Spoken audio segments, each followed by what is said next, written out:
Assalamualaikum warahmatullahi wabarakatuh. Saya Breliana Zain, NIM 185101175 akan menjelaskan tentang analisis statistika non-parametrik.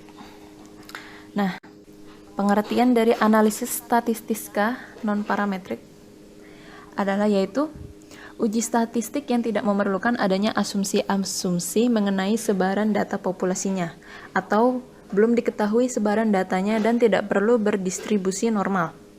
Jenis data yang digunakan biasanya dapat berupa skala pengukuran sosial yang bersifat nominal atau ordinal. Contohnya yaitu data untuk menilai peringkat mana yang lebih penting di antara beberapa atribut produk atau biasa disebut dengan ranking. Ciri-ciri dari statistika non-parametrik ini biasanya observasi bersifat independen, kemudian data tidak berdistribusi normal dan bersifat homogen, kemudian variabel bersifat nominal atau ordinal. Terakhir adalah jumlah sampel biasanya kecil. Keunggulan dari analisis statistika ini yaitu tidak membutuhkan asumsi normalitas, kemudian lebih cepat dikerjakan dan mudah dipahami. Lalu, dapat menggunakan data numerik atau jenjang. Setelah itu, pengujian hipotesis dilakukan secara langsung pada pengamatan yang nyata. Yang terakhir adalah dapat digunakan pada data berdistribusi normal. Namun, analisis ini juga memiliki kelemahan seperti terkadang mengabaikan informasi tertentu, kemudian hasil hipotesis tidak setajam statistik parametrik, dan terakhir, hasilnya tidak dapat diekstrapolasikan pada populasi studi. Terdapat berbagai jenis statistik non-parametrik, seperti uji U atau uji Mann-Whitney, kemudian uji Kruskal-Wallis, kemudian uji Wilcoxon, kemudian uji Friedman, dan terakhir uji median. Uji U atau uji Mann-Whitney disebut seperti itu karena statistik yang digunakan untuk menguji hipotesis nolnya disebut U. Digunakan untuk mengetahui ada atau tidaknya perbedaan dari dua sampel yang independen. Uji ini dapat menjadi alternatif dari uji T. Data yang digunakan dapat berskala nominal maupun ordinal. Kemudian perhitungannya berdasarkan frekuensi sampel. Hipotesis yang biasa digunakan pada uji U ini adalah dua sampel yang bebas berasal dari populasi yang identik atau mempunyai mean yang sama. Kemudian hipotesis alternatifnya adalah dua sampel bebas berasal dari populasi yang berbeda atau mempunyai mean yang berbeda. Prosedur uji dalam melakukan uji U yaitu pertama, formulasikan hipotesisnya. Kemudian yang kedua, tentukan nilai alfa dan nilai U tabel. Alfa yang digunakan biasanya 5% atau 1%. Kemudian nilai U tabel yaitu dengan N1 dan N2 yang tertentu. Kemudian langkah yang ketiga adalah menghitung nilai U. Dan langkah terakhir adalah menentukan kriteria pengujian. Apabila U lebih besar daripada U tabel, maka HO diterima atau H1 ditolak. Apabila U lebih kecil daripada U tabel, maka HO ditolak atau H1 diterima. Selanjutnya yaitu menentukan nilai uji statistik. Langkah yang pertama yaitu menggabungkan kedua sampel dan memberi urutan tiap-tiap anggota. Biasanya dimulai dari pengamatan terkecil sampai terbesar. Peringkat untuk X dipisahkan dan dijumlahkan menjadi Rx. Kemudian peringkat untuk Y dipisahkan dan dijumlahkan menjadi Ry. Cara menghitung statistik U dengan rumus yaitu Ux sama dengan Nx kali Ny dikali dengan Nx plus 1 dikali dengan Nx dibagi 2 kemudian dikurangi dari total Rx. Untuk Uy sama dengan Nx dikali Ny dikali dengan Ny plus 1 dikali Ny dibagi 2 kemudian dikurangi dengan jumlah Ry. Ux di sini adalah jumlah peringkat N1, kemudian Uy adalah jumlah peringkat N2, Nx adalah jumlah sampel N1, Ny adalah jumlah sampel N2, kemudian total Rx adalah jumlah ranking pada sampel X, kemudian total Ry adalah jumlah ranking pada sampel Y. Selanjutnya kita ada uji Kruskal-Wallis. Uji ini digunakan untuk menguji hipotesis awal bahwa beberapa sampel berasal dari populasi yang sama. Atau biasanya uji ini adalah tes berdasarkan ranking untuk mengkomparasi median populasi. Uji ini juga digunakan untuk rancangan acak lengkap. Uji ini juga menjadi alternatif dari uji ANOVA. Sampel yang digunakan berasal dari populasi-populasi dengan nilai median tidak diketahui. Kemudian sampel biasanya bersifat independen dan skala pengukuran minimal berbentuk ordinal. Prosedur uji dalam melakukan uji Kruskal-Wallis yaitu HO sama dengan M1 sama dengan M2 atau MK.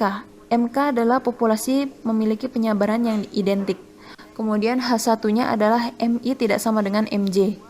Dan J sama dengan 1, 2, atau K. Langkah yang pertama yaitu gabungkan data semua sampel. Total NI sama dengan N. Kemudian peringkatkan nilai semua amatan. Jika ada ties, maka dirata-ratakan. Kemudian yang ketiga adalah hitung jumlah peringkat untuk setiap contoh menjadi RI.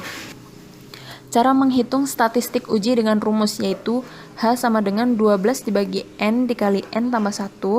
Kemudian total dari RI pangkat 2 dibagi dengan NI dikurangi 3 dikali dengan N plus 1. K di sini berarti banyak sampel, kemudian NI adalah banyak kasus dalam sampel ke I, kemudian total NI adalah banyak kasus dalam semua sampel, kemudian total KI sama dengan 1 adalah seluruh jumlah K sampel mendekati distribusi C kuadrat dengan DB sama dengan minus 1 untuk ukuran sampel NI yang cukup besar. Selanjutnya kita ada uji Wilcoxon, digunakan untuk menguji median yang memanfaatkan arah seperti tanda plus dan minus maupun besar arah itu. Sama seperti uji Kruskal-Wallis, namun menggunakan dua sampel. Dapat menjadi alternatif uji parametrik sampel berpasangan. Kemudian dapat juga digunakan apabila asumsi distribusi normal tidak terpenuhi. Setelah itu, sampel acak independen dengan media tidak diketahui. Data dapat diukur minimal dengan skala interval. Kemudian pengamatan adalah saling bebas. Prosedur uji dari melakukan uji Wilcoxon yaitu H0 adalah M sama dengan M0. Kemudian alternatifnya adalah M tidak sama dengan M0 yang bersifat dua arah. Kemudian yang kedua ada HO yaitu M lebih kecil sama dengan MO. Kemudian alternatifnya adalah M lebih besar daripada MO yang bersifat satu arah.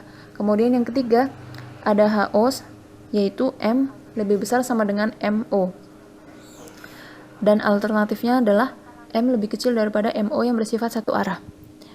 Langkah-langkahnya yaitu yang pertama, hitung DI yaitu sama dengan XI dikurangi MO. Jika hasilnya 0 maka diabaikan. Langkah kedua adalah beri peringkat untuk D1. Jika ada yang sama, maka peringkatnya dirata-ratakan.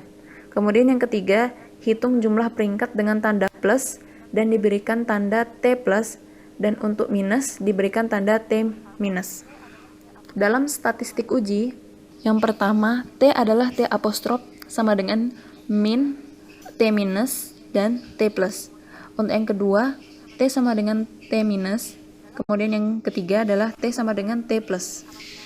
Dalam pengambilan keputusan, apabila yang pertama, HO ditolak apabila T apostrof kurang dari sama dengan TN kurung alfa bagi 2. Apabila yang kedua, HO ditolak apabila T minus kurang dari sama dengan TN kurung alfa. Kemudian yang ketiga, HO ditolak apabila T plus kurang dari TN kurung alfa. Selanjutnya ada uji Friedman, yaitu analog dengan uji analisis ragam dua arah. Digunakan untuk mengurutkan data dari yang terkecil hingga ke data yang terbesar atau ranking. Jika data memiliki urutan yang sama, maka ranking tersebut ditentukan dengan rata-ratanya.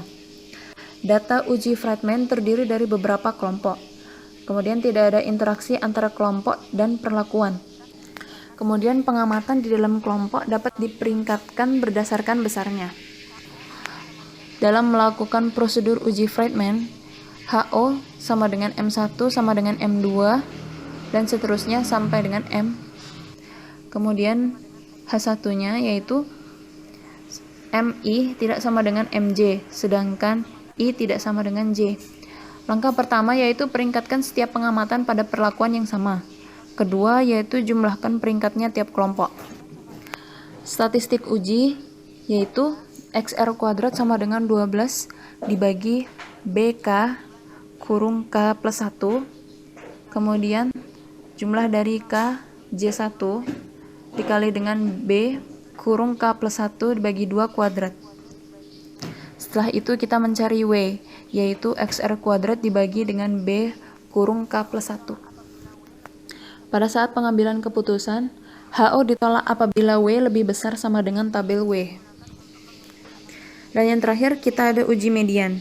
Uji ini digunakan untuk menguji apakah median sampel 1 sama dengan median sampel 2 atau tidak. Datanya terdiri dari 2 sampel acak yang berasal dari populasi dengan median tidak diketahui. Skala yang digunakan bersifat ordinal.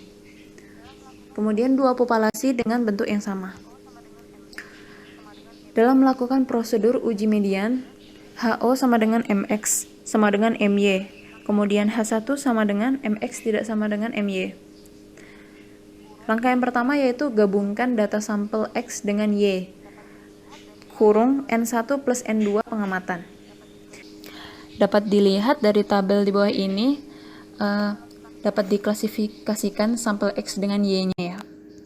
Kemudian dalam statistik uji median yaitu T sama dengan A per N1 dikurangi B per N2 dibagi dengan P kurung 1 minus P kurung 1 per N1 plus 1 per N2, di mana P adalah A plus B dibagi N.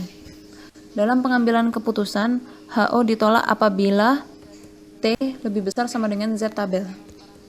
Sekian dari penjelasan saya.